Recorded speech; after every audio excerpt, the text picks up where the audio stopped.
ಸಂವಿಧಾನಕ್ಕೆ ನೀನೆ ಶಿಲ್ಪಿಯು, ನೀನೆ ಶಿಲ್ಪಿಯು, ದಾರಿದೀಪವು ನೀನೆ ಕಲಿಸಿಕೊಟ್ಟೆ ಸಮಾನತೆಯನ್ನು, ಸಮಾನತೆಯನ್ನು, ಏಕತೆಯನ್ನು.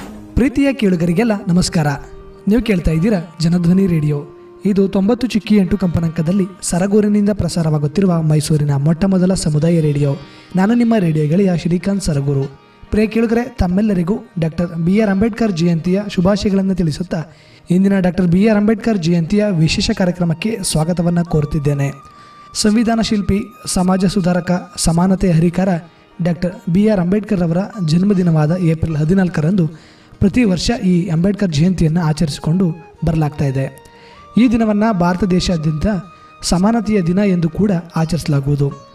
ಹೌದು, ಈ ದಿನದ ಅಂಬೇಡ್ಕರ್ ಜಯಂತಿಯ ವಿಶೇಷ ಕಾರ್ಯಕ್ರಮದಲ್ಲಿ ಡಾಕ್ಟರ್ BR ಅಂಬೇಡ್ಕರ್ ಅವರ ಜೀವನ, ಅವರು ಪಡ್ಕೊಂಡಂಥ ಶಿಕ್ಷಣ ಆಗಿರ್ಬೋದು, ಬಾಲ್ಯದಲ್ಲಿ ಹಾಗೂ ನಂತರದಲ್ಲಿ ಅವರು ಎದುರಿಸಿದಂಥ ಸವಾಲುಗಳಾಗಿರ್ಬೋದು, ಸಂವಿಧಾನ ರಚನೆಯಲ್ಲಿ ಇವರ ಪಾತ್ರ, ಒಟ್ಟಾರೆ ಭಾರತ ದೇಶಕ್ಕೆ ಹಾಗೂ ದೇಶದ ಜನತೆಗೆ ಇವರ ಕೊಡುಗೆಗಳು, ಈ ಎಲ್ಲ ವಿಚಾರಗಳ ಕುರಿತು ಮತ್ತಷ್ಟು ಮಾಹಿತಿಯನ್ನು ನೀಡಲು ಈ ದಿನದ ವಿಶೇಷ ಕಾರ್ಯಕ್ರಮದಲ್ಲಿ ನಮ್ಮ ಜೊತೆ ಇದ್ದಾರೆ ಲೇಖಕರು, ಅಂಕಣ ಬರಹಗಾರರು ಹಾಗೂ ಪ್ರಗತಿಪರ ಚಿಂತಕರಾದಂತಹ ಬೆಂಗಳೂರಿನ ಶ್ರೀಯುತ HK ವಿವೇಕಾನಂದರವರು. ಬನ್ನಿ ಅವರನ್ನ ಕಾರ್ಯಕ್ರಮಕ್ಕೆ ಸ್ವಾಗತಿಸಿ ಡಾಕ್ಟರ್ BR ಅಂಬೇಡ್ಕರ್ ಅವರ ಕುರಿತು ಮತ್ತಷ್ಟು ಮಾಹಿತಿಯನ್ನು ತಿಳಿದು ಬರೋಣ.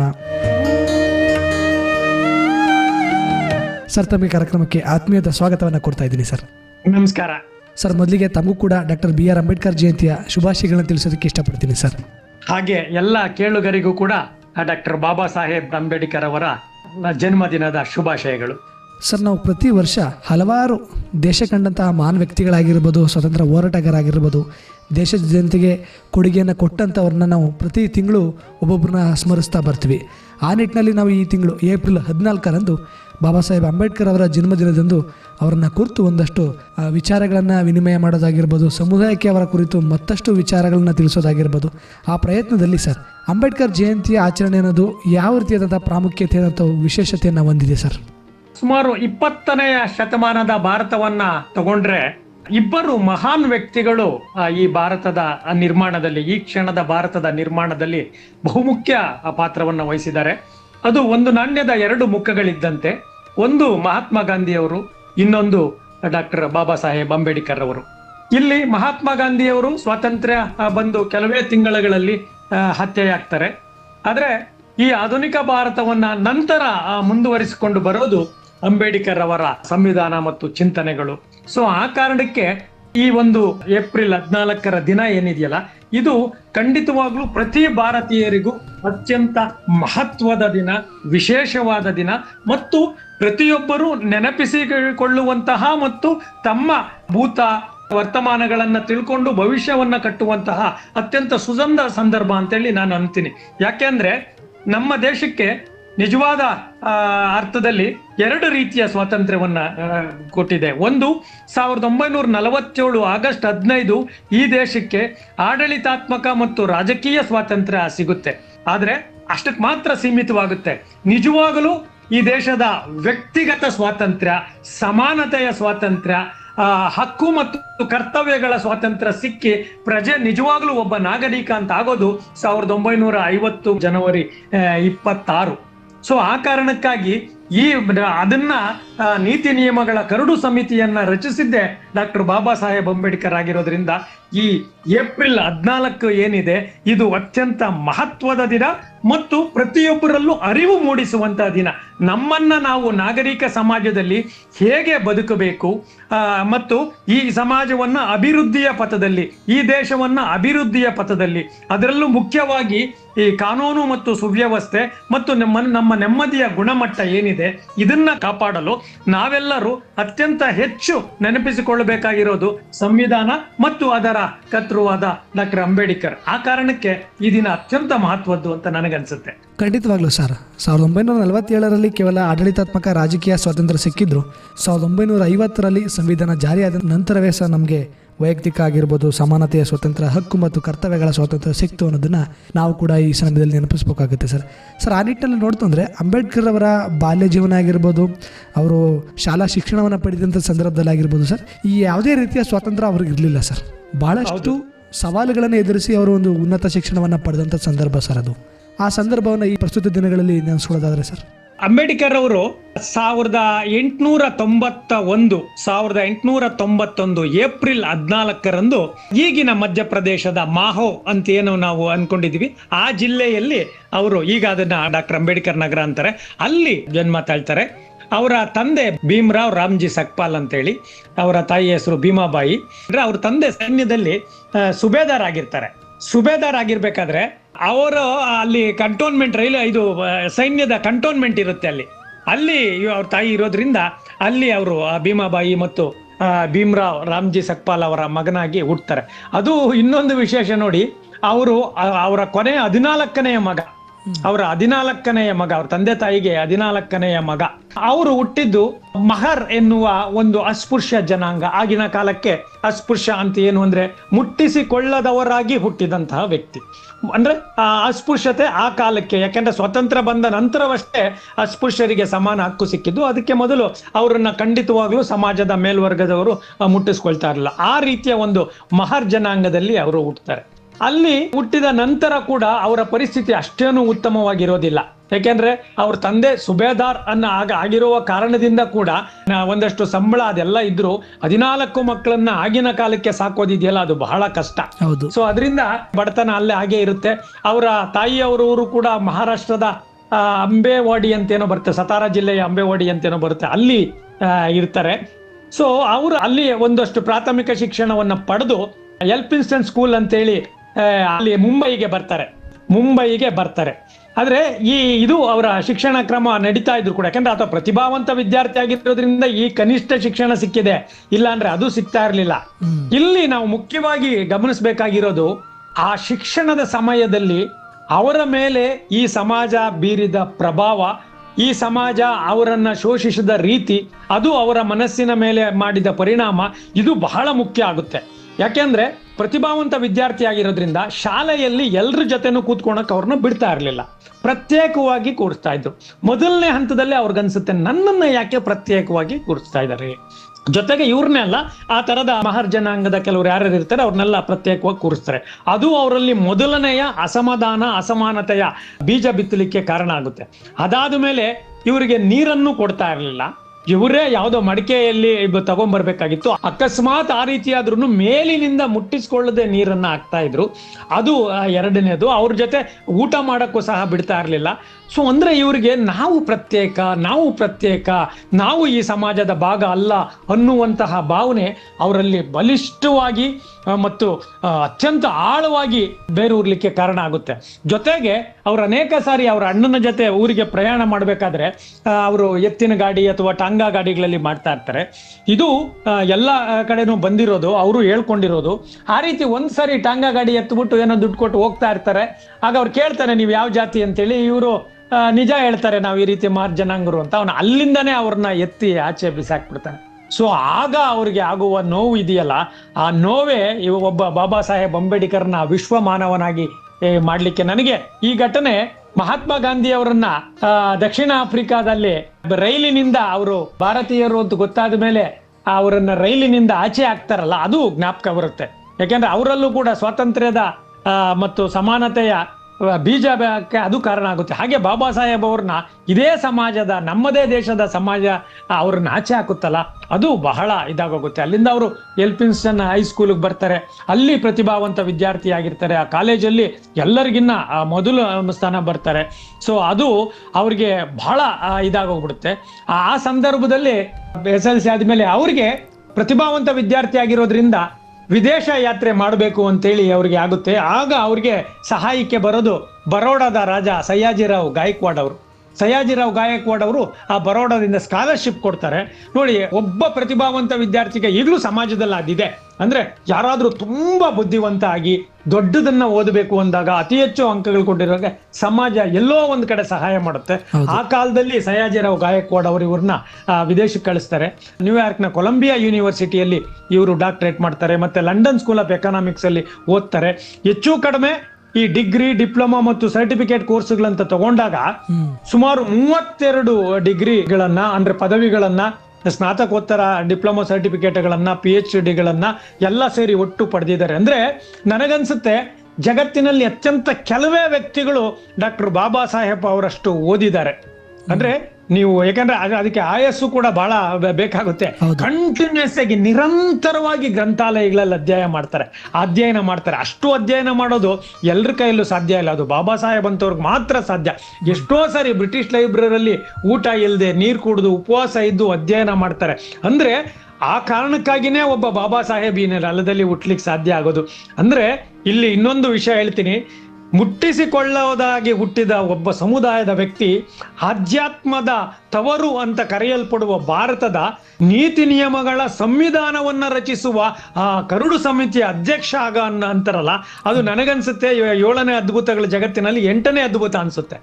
ಒಬ್ಬ ಮುಟ್ಟಿಸಿಕೊಳ್ಳುವುದ ವ್ಯಕ್ತಿ ಈ ದೇಶದ ಸಂವಿಧಾನವನ್ನ ರಚಿಸಿದ್ದಾರೆ ಅಂದ್ರೆ ಅವರ ಪ್ರತಿಭೆಯ ಅಗಾಧತೆಯನ್ನ ನಾವು ಖಂಡಿತವಾಗ್ಲೂ ನೆನಪಿಸ್ಕೊಳ್ಬೇಕಾಗುತ್ತೆ.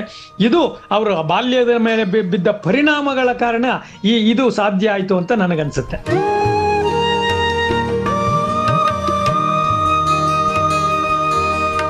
ಸರ್, ಹಾಗೇನೆ ಅವರು ಶಿಕ್ಷಣವನ್ನು ಪಡೆದಂಥ ಸಂದರ್ಭದಲ್ಲಿ, ಅದರಲ್ಲೂ ವಿದೇಶಗಳಲ್ಲಿ ಶಿಕ್ಷಣವನ್ನು ಪಡೆದು ಬಂದಂಥ ಸಂದರ್ಭದಲ್ಲಿ ಭಾರತದಲ್ಲಿ ಅವಾಗಲೆಲ್ಲ ಸ್ವತಂತ್ರ ಚಳುವಳಿಗಳು, ಹೋರಾಟಗಳು ನಡೀತಾ ಇತ್ತು ಸರ್. ಆ ಸಮಯದಲ್ಲಿ ಅವರು ಯಾವ ರೀತಿ ಎಲ್ಲ ಪಾತ್ರವನ್ನು ವಹಿಸ್ತಾ ಇತ್ತು ಸರ್? ನೋಡಿ, ಅವರು ಇದು ಅಧ್ಯಯನ ಮಾಡಿ ಫಾರಿನ್ಗೆ ಹೋಗ್ಬೇಕಾದ್ರೇನೆ ಅಲ್ಲಿ ಅಗ್ರಿಮೆಂಟ್ ಆಗುತ್ತೆ. 10 ವರ್ಷ ನಾನು ಬರೋಡಾ ಸಂಸ್ಥಾನದಲ್ಲಿ ಕೆಲಸ ಮಾಡ್ತೀನಿ ಅಂತ ಹೇಳಿ ಬರ್ಕೊಟ್ಟಿರ್ತಾರೆ. ಯಾಕಂದ್ರೆ ನೀವು ಅಲ್ಲಿ ಹೋಗ್ಬಿಟ್ಟು ಅಲ್ಲೇ ಸೆಟ್ಲ್ ಆಗ್ಬಿಟ್ರೆ ಕಷ್ಟ, ಇಲ್ಲೂ ಮಾಡ್ಬೇಕು ಅಂತ, ಅದಕ್ಕೆ ಅವರು ಸೈನ್ ಹಾಕಿರ್ತಾರೆ. ಇದ್ರ ಮಧ್ಯೆ ಅವ್ರಿಗೆ ಮದುವೆ ಕೂಡ ಆಗುತ್ತೆ. ಮೊದಲು ರಮಾಬಾಯಿ ಅಂಬೇಡ್ಕರ್ ಅಂತ ಇರ್ತಾರೆ, ಅವರ ನಿಧನದ ನಂತರ ಸವಿತಾ ಅಂಬೇಡ್ಕರ್ನ ಮದುವೆ ಆಗ್ತಾರೆ. ಅದಾದ ನಂತರದ ಘಟನೆಗಳು. ಸೊ ಅವರ ಸಾಂಸಾರಿಕ ಜೀವನದಲ್ಲಿ ಮತ್ತು ಮಕ್ಕಳು ಆಗ್ತಾರೆ, ಅದ್ರಲ್ಲಿ 1-2 ಮಕ್ಕಳು ತೀರ್ಕೋತಾರೆ. ಹಾಗೆಲ್ಲ ಈ ಸಹಜವಾಗಿ ಆಗ್ತಾ ಇತ್ತು. ಸೊ ಅದಾದ ನಂತರ ಅವರು ಬಂದು ಇಲ್ಲಿ ಕೆಲಸ ಮಾಡಿ ಪ್ರೊಫೆಸರ್ ಆಗಿ ಕೆಲಸ ಮಾಡ್ತಾ ಇರ್ಬೇಕಾದಾಗ ಸ್ವತಂತ್ರ ಚಳುವಳಿ ಹೆಚ್ಚು ಕಡಿಮೆ ಗಾಂಧಿಯ ಪ್ರವೇಶ ಆಗಿ ಅತಿ ಹೆಚ್ಚು ಹೋರಾಟಗಳಲ್ಲಿ ಗಾಂಧಿಯ ಪ್ರಭಾವವನ್ನ, ಗಾಂಧಿ 2ನೇ ಸರಿ ಬಂದು 1908 ಭಾಗದಲ್ಲಿ ಬರ್ತಾರೆ, ಮತ್ತೆ 1918ರಲ್ಲೇನೋ ಮತ್ತೆ ಬಂದು ಗಾಂಧಿ ಅವರು ಬಂದಾಗ ಗಾಂಧಿಯವರ ಪ್ರಭಾವ ಜಾಸ್ತಿ ಇರುತ್ತೆ. ಆದ್ರೆ ಇಲ್ಲಿ ಗಾಂಧಿ ಮತ್ತು ಅಂಬೇಡ್ಕರ್ ಅವರ ನಡುವೆ ಸೈದ್ಧಾಂತಿಕ ಅಥವಾ ಕೆಲವು ವಿಷಯಗಳಲ್ಲಿ ಭಿನ್ನಾಭಿಪ್ರಾಯಗಳು ಸಹ ಬರಕ್ ಶುರುವಾಗುತ್ತೆ. ಅಂದ್ರೆ ಸ್ವಾತಂತ್ರ್ಯದಲ್ಲಿ ಅಂಬೇಡ್ಕರ್ ಅವರ ಮೂಲ ಉದ್ದೇಶ ಏನಾಗಿದೆ, ಈ ಸಮಾಜದ ಅಸಮಾನತೆ, ಇಲ್ಲಿನ ಸೋಷಿಯಲ್ ಸ್ಟ್ರಕ್ಚರ್ ಅವ್ರಿಗೆ ತುಂಬಾ ಚೆನ್ನಾಗಿ ಗೊತ್ತಿರುತ್ತೆ. ಈ ಅಸಮಾನತೆಗಳೇನಿದಾವೆ, 4 ವರ್ಣಗಳ ಜೊತೆ ಇನ್ನೊಂದು ಪಂಚಮ ಅಂದ್ರೆ ಮುಟ್ಟಿಸಿಕೊಳ್ಳದ ದಲಿತ ಅಥವಾ ಅಸ್ಪೃಶ್ಯ ಅಥವಾ ಗಾಂಧಿ ಅವರು ಕರೆದಂತ ಹರಿಜನ ಅಂತ ಏನಿದೆ, ಆ ತರದ ಒಂದು ಪಂಚಮ ಸಮುದಾಯ ಅನ್ನೋದೊಂದು ಇರುತ್ತಲ್ಲ, ಅದನ್ನ ಅಂಬೇಡ್ಕರ್ ಅವರು ಬಹಳ ಹೆಚ್ಚು ಕಾನ್ಸಂಟ್ರೇಟ್ ಮಾಡ್ತಾರೆ. ಅವರು ಒಮ್ಮೆ ಹೇಳ್ತಾರೆ, ನಮಗೆ ನೀವು ಸ್ವತಂತ್ರಕ್ಕಾಗಿ ಹೋರಾಡ್ತಿದ್ದೀರಿ, ನಮ್ಮದೇ ಜನಗಳಿಗೆ ಇಲ್ಲಿ ಸ್ವಾತಂತ್ರ್ಯ ಇಲ್ಲ, ಹಾಗಾದ್ರೆ ನೀವು ಹೋರಾಡುವ ಸ್ವಾತಂತ್ರ್ಯ ಯಾವುದಕ್ಕೆ ಅಂತ ಅವ್ರು ಕೇಳುವಂತಹ ಮಟ್ಟಿಗೆ ಅವರಿಗೆ ನೋವಾಗಿರುತ್ತೆ. ಅದಕ್ಕೆ ನೋಡಿ, ಅವರು ಸ್ವತಂತ್ರ ಹೋರಾಟದಲ್ಲಿ ಕೆಲವು ಪತ್ರಿಕೆಗಳನ್ನ ಅವರು ಪ್ರಾರಂಭ ಮಾಡ್ತಾರೆ. ಅದರಲ್ಲಿ ಮುಖ್ಯವಾಗಿ ಮೂಕನಾಯಕ, ಜನತಾ, ಸಮತಾ, ಬಹಿಷ್ಕೃತ ಭಾರತ, ಪ್ರಬುದ್ಧ ಭಾರತ ಅಂತ ಈ ಟೈಟ್ಲ್ಗಳು, ಈ ಶೀರ್ಷಿಕೆಗಳೇ ಅವರು ಅನುಭವಿಸಿದ ನೋವು ಮತ್ತು ಅವರ ಹೋರಾಟದ ದಿಕ್ಕುಗಳನ್ನ ತಿಳಿಸ್ಕೊಡುತ್ತೆ ನಮಗೆ. ಅಂದ್ರೆ ಗಾಂಧಿಯ ಜೊತೆ ಸಂಘರ್ಷದ ಜೊತೆ ಈ ದೇಶದ ಸ್ವಾತಂತ್ರ್ಯವೂ ಬೇಕು ಮತ್ತು ನಮ್ಮ ಸ್ವಾತಂತ್ರ್ಯ, ಅವರು 2 ರೀತಿಯ ಸ್ವಾತಂತ್ರ್ಯಗಳನ್ನ ಅವರು ಹೋರಾಡಕ್ಕೆ ಶುರುವಾಗ್ತಾರೆ. ಗಾಂಧಿಯವರ ಸ್ವಾತಂತ್ರ್ಯ ಬ್ರಿಟಿಷರ ವಿರುದ್ಧದ್ದು, ಮತ್ತೆ ಅವರು ಅಜ್ಞಾನ ಬಡತನದ ವಿರುದ್ಧನೂ ಹೋರಾಡ್ತಾರೆ. ಆದ್ರೆ ಅಂಬೇಡ್ಕರ್ ಅವರು ಎಲ್ಲ ಶೋಷಿತ ಸಮುದಾಯಗಳು, ಈ ಸಮಾಜದಲ್ಲಿ ನಾವು ಏನು ಇವತ್ತು ಬಸವಣ್ಣನವರ ಸಮ ಸಮಾಜದ ಆಶಯಗಳೇನಿದಾವಲ್ಲ, ಅದಕ್ಕೆ ಪೂರಕವಾದಂತಹ ಹೋರಾಟವನ್ನ ಬಾಬಾ ಸಾಹೇಬರು ಮಾಡ್ತಾರೆ. 2 ಸ್ವಾತಂತ್ರ್ಯಗಳು ಬೇಕು. ಒಂದು ವ್ಯಕ್ತಿ ಸ್ವಾತಂತ್ರ್ಯ, ಅದಕ್ಕೆ ಅವರಿಗೆ ಸಂವಿಧಾನ ರಚನೆ ಮಾಡ್ಲಿಕ್ಕೆ ಆದಾಗ ಅವರು ಕೊಡುವ ಮೊದಲನೇದೇ ಅಭಿವ್ಯಕ್ತಿ ಸ್ವಾತಂತ್ರ್ಯಕ್ಕೆ ಮಹತ್ವ ಕೊಡ್ತಾರೆ. ಅಂದ್ರೆ ಅವರಿಗೆ ನಮ್ಮ ಧ್ವನಿಗಳನ್ನ ಹೇಳ್ಕೊಳ್ಲಿಕ್ಕೆ, ನಮ್ಮ ಸಮಸ್ಯೆಗಳನ್ನ ಹೇಳ್ಕೊಳ್ಲಿಕ್ಕೆ, ಜೊತೆಗೆ ಗೌತಮ ಬುದ್ಧನಿಂದ ಅವರು ಪ್ರೇರೇಪಿತರಾಗಿ ಪ್ರಶ್ನಿಸದೆ ಯಾವುದನ್ನು ಒಪ್ಪಿಕೊಳ್ಳಬೇಡ, ಅದರಿಂದನೂ ಪ್ರಭಾವ ಆಗಿ ಅವರು 2 ರೀತಿಯ ಸ್ವಾತಂತ್ರ್ಯ ಹೋರಾಟಗಳಲ್ಲಿ ಭಾಗವಹಿಸ್ತಾರೆ. ಆಗ ಸ್ವಲ್ಪ ಘರ್ಷಣೆಗಳಾಗ್ತವೆ. ದುಂಡು ಮೇಜಿನ ಪರಿಷತ್ಗೂ ಕೂಡ ಇವರು ಹೋಗೋದನ್ನ ಕೆಲವರೆಲ್ಲ ವಿರೋಧಿಸ್ತಾರೆ. ಆದ್ರೂ ಯಾಕೆಂದ್ರೆ ಇವರು ಮೀಸಲಾತಿಯನ್ನ ಇದು ಮಾಡ್ತಾರೆ. ಅವರು ಮೀಸಲಾತಿ ಇದೆಯಲ್ಲ, ಇಲ್ಲಿಗೆ 2 ನಮಗೆ ಮತಗಳು ಬೇಕಾಗ್ತವೆ ಅಂತ ಹೇಳಿ 2 ಮತಗಳಿಗೆ, ಅದರಲ್ಲಿ ಪೂನಾ ಫ್ಯಾಕ್ಟ್ ಅಲ್ಲಿ ಆಗೋದೇ ದ್ವಿಮತದಾನಕ್ಕಾಗಿ ಇವರು ಒತ್ತಾಯ ಮಾಡ್ತಾರೆ. ಅಲ್ಲೇ ಘರ್ಷಣೆ ಆಗೋದು. ಬಟ್ ಒಟ್ಟಿನಲ್ಲಿ ಸ್ವತಂತ್ರ ಹೋರಾಟದಲ್ಲಿ ಗಾಂಧಿ ಅವ್ರದ್ದು ಏಕಮುಖ ಆದ್ರೆ ಬಾಬಾ ಸಾಹೇಬ್ರದ್ದು ಬ್ರಿಟಿಷರ ವಿರುದ್ಧ ಮತ್ತು ನಮ್ಮ ಈ ಸಮಾಜದ ಅಸಮಾನತೆಯ ವಿರುದ್ಧ 2 ರೀತಿಯ ಸ್ವತಂತ್ರ ಹೋರಾಟಗಳಲ್ಲಿ ಪ್ರತಿ ಕ್ಷಣವೂ ಅವರು ಭಾಗವಹಿಸ್ತಾರೆ. ಸರ್ ಹಾಗೆಯೇ ಏನು 1947ರಲ್ಲಿ ಭಾರತಕ್ಕೆ ಒಂದು ರಾಜಕೀಯ ಸ್ವಾತಂತ್ರ್ಯವನ್ನು ಬ್ರಿಟಿಷರು ನಮಗೆ ಕೊಟ್ಟು ಹೊರಟಂಥ ಸಂದರ್ಭದಲ್ಲಿ ಭಾರತದ ಒಂದು ಆಡಳಿತಾತ್ಮಕವಾಗಿ ನಮ್ಮ ದೇಶಕ್ಕೆ ನಮ್ಮದೇ ಆದಂಥ ಒಂದು ಸಂವಿಧಾನನ ರಚನೆ ಮಾಡ್ಕೊಳ್ಳೋದು ಭಾಳ ಮುಖ್ಯ ಆಗಿರುತ್ತೆ ಸರ್. ಆ ನಿಟ್ಟಿನಲ್ಲಿ ಈ ಸಂವಿಧಾನದ ರಚನೆಯ ಪ್ರಮುಖ ಗಣ್ಯರಲ್ಲಿ ಅಂಬೇಡ್ಕರ್ ಅವರು ಕೂಡ ಭಾಳ ತಮ್ಮದೇ ಆದಂಥ ಒಂದು ಕೊಡುಗೆಯನ್ನು ಕೊಟ್ಟಿದ್ದಾರೆ ಸರ್. ಆ ನಿಟ್ಟಿನಲ್ಲಿ ಸಂವಿಧಾನ ರಚನೆಯಲ್ಲಿ ಅಂಬೇಡ್ಕರ್ ಅವರ ಪಾತ್ರ ಹೇಗಿತ್ತು ಸರ್? ಪಾತ್ರ ಅಂತ ಅನ್ನೋದಕ್ಕಿಂತ ಸಂವಿಧಾನದ ಮುಖ್ಯ ತಿರುಳೆ ಅಂಬೇಡ್ಕರ್. ಅಂಬೇಡ್ಕರ್ ಅವರನ್ನ ಹೊರತುಪಡಿಸಿ ಬೇರೆ ಯಾರಾದ್ರೂ ಭಾರತದ ಸಂವಿಧಾನ ರಚಿಸಿದ್ರೆ ಬಹುಶಃ ಭಾರತ ಇಷ್ಟೊಂದು ಸಮೃದ್ಧವಾಗಿ ಅಭಿವೃದ್ಧಿ ಹೊಂದ್ತಾ ಇರಲಿಲ್ಲ ಅನ್ಸುತ್ತೆ. ಯಾಕಂದ್ರೆ 80 ವರ್ಷಗಳ ನಂತರ ಸಂವಿಧಾನ ರಚನೆ ಆಗಿ ಸುಮಾರು 48-49ರಲ್ಲಿ ಅವ್ರು ಸಬ್ಮಿಟ್ ಮಾಡ್ತಾರೆ. 50 ಅಂತ ಇಟ್ಕೊಂಡ್ರು ಕೂಡ ಈ ಸುಮಾರು 80 ವರ್ಷಗಳ ಅವಧಿಯಲ್ಲಿ ಇನ್ನೂ ಕೂಡ ಒಂದು ದೇಶದ ಬಲಿಷ್ಠವಾಗಿ ಸಂವಿಧಾನ ತಗೊಂಡೋಗ್ತಾ ಇದೆ ಅಂದ್ರೆ ಆ ಸಂವಿಧಾನದಲ್ಲಿ ಇರಬಹುದಾದ ಗಟ್ಟಿತನವನ್ನ ನೀವು ನೋಡಿ. ನಾನು ನಿಜವಾಗ್ಲೂ ಈ ಯಾವ್ದಾದ್ರು ಒಂದು ದೇಶಭಕ್ತ ಯಾರು ಅನ್ನೋದಾದ್ರೆ ಅದು ಬಾಬಾ ಸಾಹೇಬ್ರಿಗೆ ಕೊಡ್ತೀನಿ. ಯಾಕೆ ಅಂದ್ರೆ ನೋಡಿ, ಸಂವಿಧಾನದ ಶೀರ್ಷಿಕೆಯಲ್ಲೇ ಅವರು ಹೇಳ್ತಾರೆ, ಅಲ್ಲಿ ಯಾವತ್ತೂ ಅವರು ಹಿಂದೂ ಆದ ನಾನು, ಮುಸ್ಲಿಂ ಆದ ನಾನು, ಕ್ರಿಶ್ಚಿಯನ್ ಆದ ನಾನು, ಅಥವಾ ಇನ್ಯಾವುದೋ ಒಂದು ಜಾತಿಯವರಾದ ನಾನು ಅನ್ನೋದಿಲ್ಲ. ಅವರು ಭಾರತೀಯರಾದ ನಾವು ಅನ್ನುವ ಪದವನ್ನ ಅವರು ಸಂವಿಧಾನದ ಶೀರ್ಷಿಕೆಯ ಮೊದಲನೆಯ ಪದವಾಗಿ ಹೇಳ್ತಾರೆ. ಅಂದ್ರೆ ಅವರಿಗೆ ಭಾರತದ ಸಮಗ್ರತೆಯ ಬಗ್ಗೆ ಎಷ್ಟೊಂದು ಅಭಿಮಾನ ಇತ್ತು ಅನ್ನೋದು ಇದರಲ್ಲಿ ತೋರಿಸುತ್ತೆ. ಈಗ ಕೆಲವರು ಹೇಳ್ತಾರೆ ಅವರು ಕರ್ತವ್ಯಗಳನ್ನ ರಷ್ಯಾದ ಸಂವಿಧಾನದಿಂದ ಮತ್ತು ಹಕ್ಕುಗಳನ್ನ ಅಮೆರಿಕಾದ ಸಂವಿಧಾನದಿಂದ ಮತ್ತು ಬೇರೆ ಬೇರೆ ವಿಷಯಗಳನ್ನ ತಗೊಂಡ್ರು ಅಂತ. ಖಂಡಿತವಾಗ್ಲೂ ಅವ್ರ ಮೇಲೆ ಕಾರ್ಲ್ ಮಾರ್ಕ್ಸ್ ಏನು ಸಮಾಜವಾದಿ ಕಮ್ಯುನಿಸ್ಟಿನ ನಾಯಕರಿದ್ದಾರೆ, ಅದೇ ರೀತಿ ಭಗವದ್ಗೀತೆಯ ಅನೇಕ ಅಂಶಗಳನ್ನು ಕೂಡ ಅವರು ಓದ್ತಾರೆ. ಇಲ್ಲಿನ ವೇದ ಉಪನಿಷತ್ತುಗಳನ್ನು ಕೂಡ ದೀರ್ಘವಾಗಿ ಅಧ್ಯಯನ ಮಾಡ್ತಾರೆ. ಯಾಕೆಂದ್ರೆ ಅಂಬೇಡ್ಕರ್ ಅವರನ್ನ ಕೆಲವರೆಲ್ಲ ಕೇವಲ ಪ್ರಗತಿಪರರು ಅಂತ ಮಾತ್ರ ಗುರುತಿಸ್ತಾರೆ. ಇಲ್ಲ, ಅವರು ಸಂಪ್ರದಾಯವಾದಿಯೂ ಹೌದು. ಈ ನೆಲದ ಈ ಮಣ್ಣಿನ ಎಲ್ಲ ಗುಣಗಳನ್ನು ಕೂಡ ಅವರು ಅಧ್ಯಯನ ಮಾಡ್ತಾರೆ. ಪಾಶ್ಚಾತ್ಯ ಸಂಸ್ಕೃತಿಯನ್ನು ಅಧ್ಯಯನ ಮಾಡ್ತಾರೆ. ಅವು ಎರಡನ್ನು ಮಾಡಿ ಉತ್ತಮವನ್ನ, ಈಗ ಯಾಕೆಂದ್ರೆ ನಮ್ಮ ದೇಶದಲ್ಲಿ ಅಸಮಾನತೆ ಎಲ್ಲ ಇದ್ದಿದ್ರಿಂದ ಇಲ್ಲಿನ ಹುಳುಕುಗಳನ್ನ ಅವರು ತೆಗೆದಾಕ್ತಾರೆ. ಮತ್ತೆ ಅದಕ್ಕೆ ಪಾಶ್ಚಾತ್ಯ ಸಂಸ್ಕೃತಿಯ ಕೆಲವು ಅಂಶಗಳನ್ನ ಸೇರಿಸ್ತಾರೆ. ಇವೆಲ್ಲ ಸೇರಿ ಅದಕ್ಕೆ ಇವತ್ತು ವಿಶ್ವದಲ್ಲಿ ಅತ್ಯಂತ ದೊಡ್ಡ ಸಂವಿಧಾನ ಯಾವುದು ಅಂದ್ರೆ ಅದು ಭಾರತದ್ದು. ಯಾಕೆಂದ್ರೆ ಭಾರತ ಅಷ್ಟೊಂದು ವೈವಿಧ್ಯಮಯವಾಗಿತ್ತು. ಆ ವೈವಿಧ್ಯತೆಯನ್ನು ಉಳಿಸ್ಲಿಕ್ಕೋಸ್ಕರ ಯಾವುದೇ ರೀತಿಯ ಯಾರಿಗೂ ಅನ್ಯಾಯವಾಗದಂತೆ ಮಹಿಳಾ ಸ್ವಾತಂತ್ರ್ಯ ಇರ್ಬೋದು, ಕಾರ್ಮಿಕ ಸ್ವಾತಂತ್ರ್ಯ ಇರ್ಬೋದು, ಧಾರ್ಮಿಕ ಸ್ವಾತಂತ್ರ್ಯ ಇರ್ಬೋದು, ಯಾವುದಕ್ಕೂ ಅವರು ಎಲ್ಲೂ ಧಕ್ಕೆ ಆಗೋದಿಲ್ಲ. ಸ್ವತಃ ಅವರು ಮೇಲ್ವರ್ಗದಿಂದ ಶೋಷಣೆಗೆ ಒಳಗಾಗಿದ್ರು ಕೂಡ ಸಂವಿಧಾನ ರಚಿಸುವಾಗ ಅತ್ಯಂತ ಸಂಯಮದಿಂದ ಯಾವುದೇ ಮೇಲ್ವರ್ಗದವರೆಗೂ ಕೂಡ ಯಾವುದೇ ರೀತಿಯ ದ್ವೇಷ ಅಥವಾ ಅಸೂಯೆ ಭಾವನೆಯ ವಿರುದ್ಧದ ಒಂದೇ ಒಂದು ಕಾನೂನು ಮಾಡೋದಿಲ್ಲ. ಎಲ್ಲ ಭಾರತೀಯರಿಗೂ ಕೂಡ ಅನ್ವಯಿಸುವಾಗುವಂತೆ ಅವರು ಅತ್ಯಂತ ಪ್ರಬುದ್ಧವಾಗಿ ದೂರದೃಷ್ಟಿಯಿಂದ ಸಂವಿಧಾನವನ್ನು ರಚಿಸಿದ್ದಾರೆ. ಅದಕ್ಕೆ ಇವತ್ತು ಸಂವಿಧಾನದ ವಿರುದ್ಧ ಮಾತಾಡ್ಲಿಕ್ಕೆ ಸಾಧ್ಯವೇ ಇಲ್ಲ. ಯಾಕೆಂದ್ರೆ ಆ ಅಂಶಗಳು ಅಷ್ಟೊಂದಿದ್ದಾವೆ. ಈವನ್ ಕೆಲವರು ಮೀಸಲಾತಿ ಬಗ್ಗೆ ಮಾತಾಡಿದ್ರು ಕೂಡ ಖಂಡಿತವಾಗ್ಲೂ ಅವರು ಕೂಡ ಮೀಸಲಾತಿಯನ್ನ ಶಾಶ್ವತವಾಗಿ ಅಂತೇನು ಹೇಳಲಿಲ್ಲ. ಮೀಸಲಾತಿಯನ್ನ 10 ವರ್ಷಕ್ಕೆ ಅಂತ ಹೇಳಿದ್ರು. ಆದ್ರೆ ಅಷ್ಟರೊಳಗಡೆ ಈ ಜಾತಿ ವ್ಯವಸ್ಥೆ ನಾಶ ಆಗ್ಬೋದು ಅಂತ ಅವ್ರು ಅನ್ಕೊಂಡಿದ್ರು ಅನ್ನೋ ಗೊತ್ತಿಲ್ಲ. ಆದ್ರೆ ಅದು ಆಗಿಲ್ಲ. ಸೊ ಅದರಿಂದ ಈಗಲೂ ಮೀಸಲಾತಿ ಇದೆ, ಇರ್ಲಿ. ಆದ್ರೆ ನಾನು ಇಲ್ಲಿ ಹೇಳಕ್ಕೆ ಹೊರಟಿರೋದೇನು ಅಂದ್ರೆ ಈ ಸಂವಿಧಾನವನ್ನ ಅವರು ಎಷ್ಟು ಗಟ್ಟಿಯಾಗಿ ಎಲ್ಲ ಅಂಶಗಳನ್ನ ಒಳಗೊಂಡ ಇಡೀ ವಿಶ್ವ, ಇದೊಂದು ಮಿನಿ ವಿಶ್ವ, ಇದೊಂದು ಉಪಖಂಡ. ಈ ಉಪಖಂಡವನ್ನ ನೀವು ಅಷ್ಟು ಸುಲಭವಾಗಿ, ಯಾಕೆಂದ್ರೆ ಒಂದ್ ಕಡೆ ಕ್ರಿಮಿನಲ್ ಪ್ರೊಸೀಜರ್ ಇರುತ್ತೆ, ಇಂಥವ್ರು ಸಿವಿಲ್ ಪ್ರೊಸೀಜರ್ ಇರುತ್ತೆ, ಆಮೇಲೆ ರಾಜ್ಯಗಳು ಬೇರೆ ಬೇರೆ ಇರುತ್ತೆ, ರಾಷ್ಟ್ರದ ಒಂದು ಕೇಂದ್ರೀಕೃತವಾಗಿರ್ತವೆ. ಇಷ್ಟೆಲ್ಲ ಇರಬೇಕು ಅಂದ್ರೆ ಅದನ್ನ ಉಳಿಸುವ ನಿಟ್ಟಿನಲ್ಲಿ ನಮ್ಮ ಸಂವಿಧಾನದಲ್ಲಿ ಅವರ ಪಾತ್ರ ಅಲ್ಲ, ಅವರ ಬದುಕೆ, ಅವರ ಚಿಂತನೆಗಳೇ, ಅಂಬೇಡ್ಕರ್ ಚಿಂತನೆಗಳೇ ಭಾರತದ ಸಂವಿಧಾನ.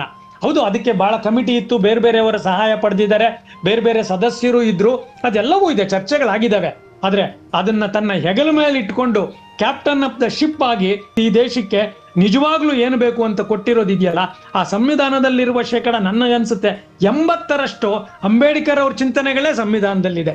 ಮತ್ತೆ ಕೆಲವೆಲ್ಲ ಚರ್ಚೆಗಳಾಗಿರ್ಬೋದು, ವಿರೋಧಗಳು ಆಗಿರ್ಬೋದು ಕೆಲವಕ್ಕೆಲ್ಲ, ಆದ್ರೆ ಒಟ್ಟಾರೆ ಈ ಸಂವಿಧಾನ ಅಂಬೇಡ್ಕರ್ ಅವರ ಚಿಂತನೆಯ ಕೂಸು ಅಂತ ನನಗನ್ಸುತ್ತೆ.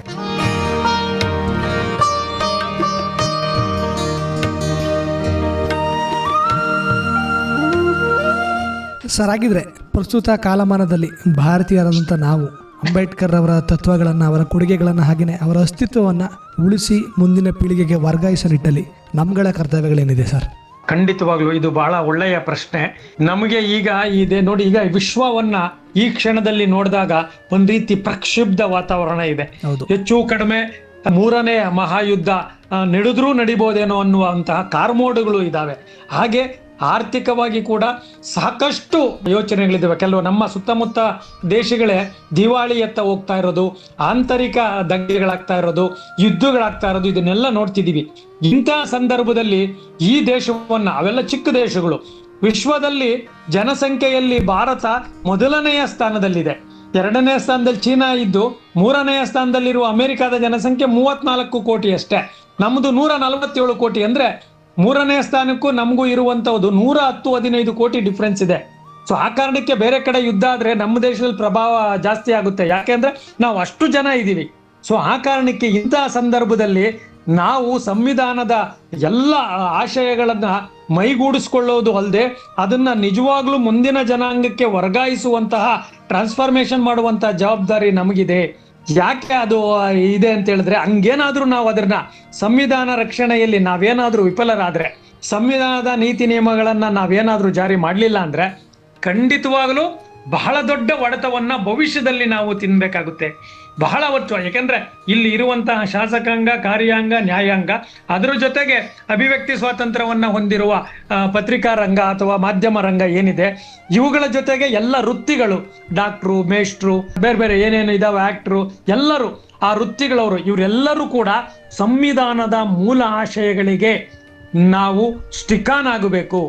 ಆಗ ಮಾತ್ರ ಈ ದೇಶ ಅಭಿವೃದ್ಧಿ ಆಗುತ್ತೆ. ನೀವು ಸಂವಿಧಾನವನ್ನ ಅಲ್ಲಿ ಸಂವಿಧಾನದಲ್ಲಿ ತಿದ್ದುಪಡಿಗೂ ಅವಕಾಶ ಇದೆ. ನಿಮಗೆ ಯಾವ್ದಾದ್ರು ಒಂದು ಇದು ಹಳೇದಾಯ್ತು ಅಥವಾ ಈಗ ಇದ್ರ ಅವಶ್ಯಕತೆ ಇಲ್ಲ ಅನ್ನೋದಾದ್ರೆ ಖಂಡಿತವಾಗ್ಲೂ ತಿದ್ದುಪಡಿಗೂ ಕೂಡ ಸ್ವತಃ ಬಾಬಾ ಸಾಹೇಬ್ ಅವರೇ ಅದಕ್ಕೆ ಅವಕಾಶ ಕೊಟ್ಟಿದ್ದಾರೆ. ಮತ್ತೆ ಬಾಬಾ ಸಾಹೇಬ್ ಅವರು ಇನ್ನೂ ಒಂದು ಮಾತು ಹೇಳ್ತಾರೆ, ನಾನು ಇಲ್ಲಿವರೆಗೂ ಈ ಒಂದು ದೇಶದ ಅಭಿವೃದ್ಧಿಯ ರಥವನ್ನ ಹೇಳ್ಕೊಂಡ್ ಬಂದಿದ್ದೀನಿ, ನೀವು ಸಾಧ್ಯ ಆದ್ರೆ ಇದನ್ನ ಮುಂದೆ ಹೇಳ್ಕೊಂಡೋಗಿ ಅಥವಾ ಅಲ್ಲೇ ಬಿಡಿ, ಹಿಂದಕ್ಕೆ ತಗೊಂಡು ಹೋಗ್ಬೇಡಿ ಅಂತ. ಇತ್ತೀಚಿನ ಬೆಳವಣಿಗೆಗಳು ನಾವು ಸಂವಿಧಾನದ ಆಶಯಗಳಿಗೆ ವಿರುದ್ಧವಾಗಿ ನಡ್ಕೊಂತಾ ಇದೀವಿ ಅನ್ನೋ ಅನ್ಸ್ಬಿಡುತ್ತೆ. ಯಾಕೆಂದ್ರೆ ಸಂವಿಧಾನದಲ್ಲಿರುವ 72 ಅಂಶ ಏನು ಅಂದ್ರೆ, ಈಗ ಕ್ರಿಮಿನಲ್ ಪ್ರೊಸೀಜರ್ ಕೋಡ್ ಏನು ತಗೊಳ್ಳಿ, 100 ಜನ ಅಪರಾಧಿಗಳು ತಪ್ಪಿಸ್ಕೊಂಡ್ರು ಒಬ್ಬ ನಿರಪರಾಧಿಗೆ ಶಿಕ್ಷೆ ಆಗಬಾರದು ಅನ್ನುವ ಮಹೋನ್ನತ ಐಡಿಯಾನ ಇದೆ. ಇದು ನೀವು ಬೇರೆ ಯಾವುದೇ ದೇಶಗಳಿಗೆ ಇಲ್ಲದೆ ಇರುವಂಥದ್ದು. 100 ಜನ ಅಪರಾಧಿಗಳು ತಪ್ಪಿಸ್ಕೊಂಡ್ರು ಪರವಾಗಿಲ್ಲ, ಒಬ್ಬ ನಿರಪರಾಧಿಗೆ ಶಿಕ್ಷೆ ಆಗಬಾರ್ದು. ಅಂದ್ರೆ ಅವರಲ್ಲಿರುವ ಮಹೋನ್ನತ ಮಾನವೀಯ ಅಂಶಗಳನ್ನ ನಾವು ನೋಡ್ಬೇಕಾಗುತ್ತೆ.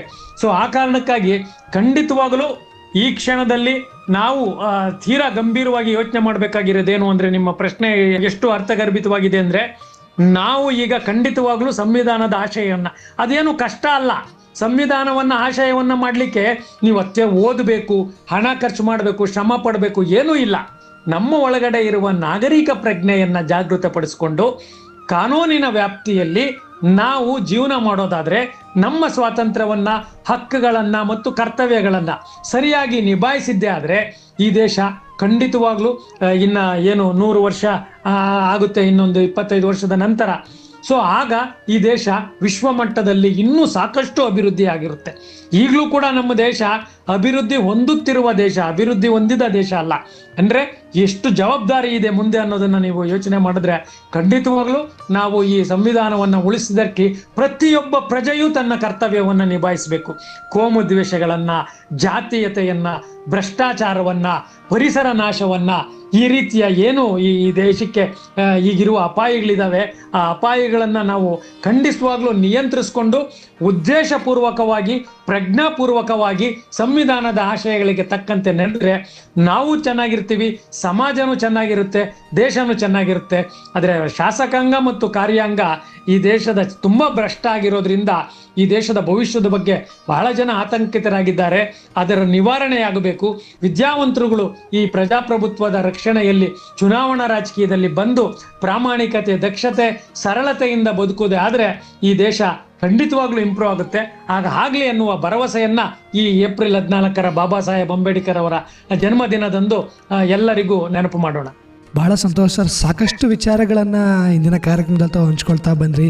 ಡಾಕ್ಟರ್ BR ಅಂಬೇಡ್ಕರ್ ಅವರ ಜಯಂತಿಯ ಆಚರಣೆಯ ಪ್ರಾಮುಖ್ಯತೆಯಂತಹದ್ದು, ಅವರ ಬಾಲ್ಯ ಜೀವನ ಆಗಿರ್ಬೋದು, ಹಾಗೆಯೇ ಅವರು ಶಿಕ್ಷಣವನ್ನು ಪಡೀಲಿಕ್ಕೆ ಹೊರಟಂಥ ಸಂದರ್ಭದಲ್ಲಿ ಸಮುದಾಯದಲ್ಲಿ, ಶಾಲೆಯಲ್ಲಿ ಎದುರಿಸಿದಂಥ ಸವಾಲುಗಳಾಗಿರ್ಬೋದು, ಸವಾಲುಗಳನ್ನೇ ಮೆಟ್ಟು ನಿಂತವರು ಶಿಕ್ಷಣವನ್ನು ಪಡೆದು ಉನ್ನತ ಶಿಕ್ಷಣಕ್ಕಾಗಿ ವಿದೇಶಗಳಲ್ಲಿ ಪಡೆದಂಥ ವಿವಿಧ ರೀತಿಯ ಪದವಿ ಶಿಕ್ಷಣಗಳಾಗಿರ್ಬೋದು, ಉನ್ನತ ಶಿಕ್ಷಣದ ಕುರಿತಾಗಿರ್ಬೋದು, ಸ್ವಾತಂತ್ರ್ಯ ಸಮಯದಲ್ಲಿ ಅವರು ಬ್ರಿಟಿಷರ ವಿರುದ್ಧ ಹೋರಾಡೋದ್ರ ಜೊತೆಗೆ ಸಮಾನತೆಯ ಸ್ವಾತಂತ್ರ್ಯಕ್ಕಾಗಿ ಯಾವ ರೀತಿಯಾದಂಥ ಹೋರಾಟಗಳನ್ನು ಮಾಡ್ತಾ ಬಂದರು, ಸಂವಿಧಾನ ರಚನೆಯಲ್ಲಿ ಯಾವ ರೀತಿಯಾದಂಥ ಅಗ್ರಗಣ್ಯ ಪಾತ್ರವನ್ನು ಅವರು ವಹಿಸಿದ್ರು ಅಂದ್ಕೋತು. ಒಟ್ಟಾರೆಯಾಗಿ ಅವರ ಒಂದು ಜ್ಞಾನ ಶಕ್ತಿಯಿಂದ ಭಾರತ ಪ್ರಸ್ತುತ ಯಾವ ರೀತಿಯಾದಂಥ ಅಭಿವೃದ್ಧಿಯನ್ನು ಹೊಂದುತ್ತಾ ಒಂದು ಸಂವಿಧಾನದ ಅಡಿಯಲ್ಲಿ ಒಂದು ಶಾಂತಿಯುತ ಜೀವನವನ್ನು ನಡೆಸ್ತಾ ಇದ್ದೀವಿ ಭಾರತೀಯರು ಅನ್ನೋದಕ್ಕೆ ಬಹಳಷ್ಟು ಕೊಡುಗೆಗಳನ್ನು ಅಂಬೇಡ್ಕರ್ ನೀಡಿದ್ದಾರೆ ಅನ್ನೋದು ಕುರಿತು ತುಂಬ ಉಪಯುಕ್ತ ಹಾಗೂ ಸ್ಫೂರ್ತಿದಾಯಕ ವಿಚಾರಗಳನ್ನು ಒಳಗೊಂಡಂತೆ ಒಂದಷ್ಟು ಮಾಹಿತಿಯನ್ನು ಹಾಗೂ ಅರಿವನ್ನು ಇಂದಿನ ನಮ್ಮ ಕಾರ್ಯಕ್ರಮದಲ್ಲಿ ಭಾಗವಹಿಸಿ ನಮ್ಮ ಕೇಳುಗರೊಂದಿಗೆ ಹಂಚಿಕೊಂಡಿದ್ದಕ್ಕೆ, ನಮ್ಮ ಕಾರ್ಯಕ್ರಮದಲ್ಲಿ ಭಾಗಿಯಾಗಿದ್ದಕ್ಕೆ ತಮಗೆ ತುಂಬ ಹೃದಯದ ಧನ್ಯವಾದಗಳನ್ನ ತಿಳಿಸೋದಕ್ಕೆ ಇಷ್ಟಪಡ್ತೀನಿ ಸರ್.